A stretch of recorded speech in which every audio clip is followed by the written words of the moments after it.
You know, you go from opportunity to win at the end of the football game to losing it in a split second. It's tough to deal with. It's tough for our players to deal with and our coaches, and I'm sure a lot of people. But I keep going back to when we're not successful. It's about a little bit about life, a little bit. You know, you got to take it as it comes, and you can't get overwhelmed by it. You have to be able to bring something out of it. You have to go forward, and there's no other option with that. You know, you can't sit back and feel sorry for yourself. Not too many people feeling sorry for yourself. These things happen sometimes. So, got an opportunity to win the football game. The difference is inches, as always. You know, the opportunity to make a pick on the last play that they had on third down. We don't quite come up with the pick. Probably a good offensive play by them, trying to get, you know, knock away from Doc West, but he's got an opportunity to pick it. If he picks it, it's a whole different scenario in overtime. Obviously, we're trying to run the ball and kick it, and then they make the pick after they did kick it. A lot of things, a lot of storylines in this football game, I'm sure. If you look back into it, close game. You know, they scored 50 seconds left after a big run, and then they hit one into a blitz. But things that shouldn't happen, but happen. But that's sort of the way it rolls on you sometimes. But the message here to our football team is look forward, don't look backwards. It can always get worse. We got Michigan next week. We need to make sure that we're ready to play that football game mentally right. Deal with this today, look at it tomorrow, move on. We're 4-3, we need to reevaluate where we're at and push through at the tough times. And that's what you do. When you're a competitor, you push through the tough times. And sometimes life's tough and life's not very fair, but sometimes it's fair too. You sort of get what you deserve sometimes. So I'll take some questions. Did you see this coming in practice this week, Mark, or did you was it good with the practice? Well, I knew Iowa was a good football team. I knew that we had close games with Iowa, just like every Big Ten team. They're tough games, and I knew that they would play well on defense, and I knew that, you know, it would be a battle. You know, did I see it coming? Did we talk about how good Iowa was? Absolutely. But I'm not sure. Did I see it coming? Did I see the weather coming? Did I see whatever happened coming? You know, the negative things. You strive for perfection and execution, but you know, you rarely get that. But that's what you look for. Mark, the confusion at the end of the first half looms a little larger now. What happened? Well, first of all, you know, you go from running the clock out to hitting the pass. Next thing you know, you're moving up the field, and you get a shot. It's a long field goal. You know, we wanted to clock the ball. We practice running out on the field with seconds left to kick it. And basically, what happened was, you know, a couple bulls charged the field, and you know, trying to keep them back, trying to stop everybody from getting back. We talked about we clock the ball here if we get a first down here, and obviously a couple people didn't hear that, and they ran out on the field, and it just became chaotic. And they were going out there, they were running out trying to get it, you know, trying to make the kick under the clock. But obviously, you know, that's coaching. So if you're not coaching, you let it happen. So I'll take responsibility for that. But they weren't told to go on the field; they went on their own. No, they weren't told. Talk about the need. They were told prior to hand, hey, alert to running on if we get in the red zone. If we get in the red zone, alert to running on. We have no more timeouts left. But prior to that particular play, they were saying, okay, we're going to clock it. If we get a first down, we're going to clock it. Stay here. But obviously, you know, it's chaotic at the end of the half like that. Things are going a lot of different directions. Mark, you talk about the need for some reevaluation. Where do you think, just on first blush, where do you think the biggest areas of reevaluation are for you right now?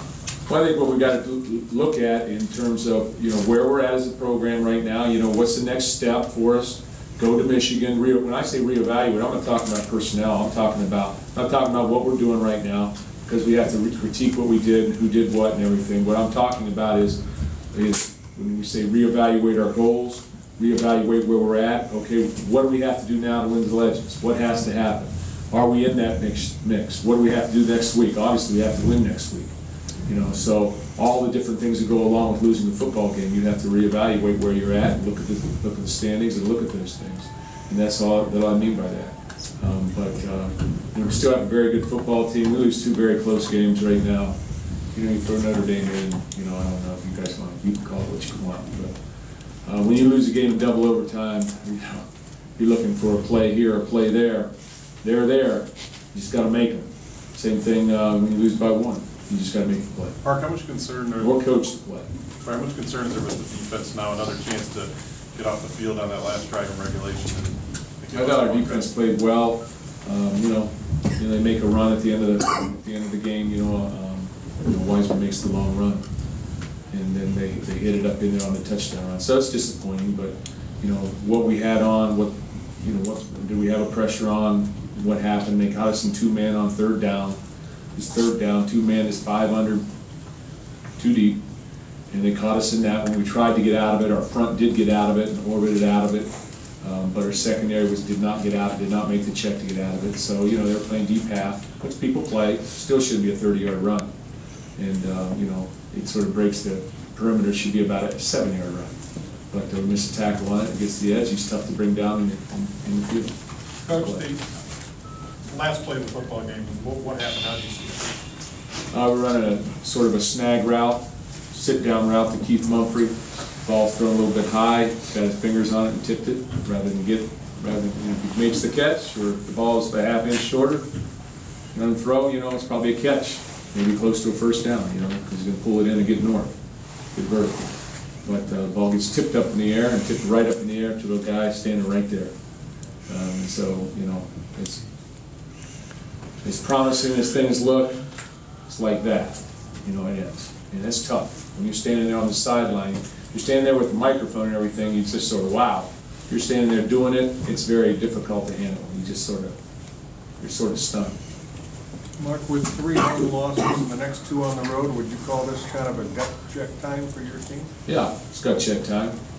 We had a tough stretch, and our schedule's a tough stretch. But our guys will rise to it. We'll play hard next week. We can count on that. We'll play hard, but we gotta get our legs back up underneath us here. We gotta absorb this mentally, and we gotta push through it. But like I said, you always gotta push through it. Life's not fair. Life's not fair. You just need to deal with it, and you need to move forward. Can you talk about the decision to take the field goal instead of go for it on 4th and 1 in the first half, and what you were thinking at that time? Well, it was 7-3. Yeah. 7-3 at that time. I felt like we needed to take the field goal. I mean, it's a tough game. The rain is going the way it is. It was proving to be slippery out there. The field was getting pretty bad. It's tough to run vertical on it. You didn't know whether 7 points were going to be enough or 4 points were going to be enough. But there's no guarantees you score, you get the first down. But I can tell you one thing: if we don't get the first down, you'd be asking me the same question on the other end. So at that early in the game, you got to take points, and that's the thing that we had to do. Same thing with going for it on 4th down on punt situations. Where it's 4th down on the 40-yard line, and you're getting booed for not going for it. I mean, get real. You got to play the position game. It's raining out there. It's cold. You got to play the game field position. You got to hold them down there and get the ball back and do the deal. It's a defensive game at that point. You talk about in the red zone not having Dion and what that affected the passing game in that part of the field. Well, Dion's a big target. He's a big target. He catches the ball very effectively. So obviously it has something to do with that. But at the same time, we have opportunities. It looked like they covered us up a couple times on things, but we've got opportunities. And even at the end of the game, we got a corner route coming, and they tip the ball because it's going to be complete. But again, you just look at so many opportunities, and you're going to watch the film as a coach or a player, and you're going to just say, "Oh, could have made that play here." Find 15 or 20 opportunities like that. That's what happens in games like this. What's your expectation on Dion for next week? I can't talk about injuries right now. Anything else for Coach? To help to have Michigan coming off a loss like this, where it's something to focus on, if it's a rival that's right. Yeah, but I think we're going to be focused either way. I think we'll be focused. When you have this happen to you, you're going to get focused on the next challenge. You only have so many of them, so you challenge down there, going down there, obviously. So we can talk about that next week, and everybody will get all riled up about things. So it'll be good for the blood. Was Iowa's physical on defense as you expected him to be? Iowa's a physical football team. I said that going in. They always have been. They always will be. That's their trademark. I thought they were strong up front. They do things. They're difficult to run on. They match us pretty well in terms of what we do and they do. They're 2 power-type football teams, and they played well. And you credit them. They did a nice job. Credit goes to the guy who wins the game. Anything else? Thank you.